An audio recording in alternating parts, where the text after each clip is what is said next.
Girl, if wala ka pa rin ng schedule post hanggang ngayon, try mong gawin yung mga steps na tong sasabihin ko, baka magkaroon ka na rin nun. Kasi ako nung una, wala rin ako ng schedule post. Pero after kong gawin yung mga steps na tong babanggitin ko, nagkaroon na ako ng schedule post feature sa account ko. Though I'm not saying na 100% mag-work siya sa lahat, pero wala rin namang masama kung ita-try natin, di ba?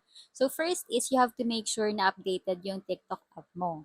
So, punta ka sa App Store or sa Google Play and check mo doon kung nasa latest version ba yung account or yung app mo. Pag hindi pa, i-update mo muna siya. Kapag updated naman na tapos wala ka pa rin ng schedule post na feature, i-try mong i-download naman yung TikTok Studio. Kasi alam ko, to talagang feature ni TikTok na schedule post is designed talaga doon sa TikTok Studio. So, try mo i-download yon.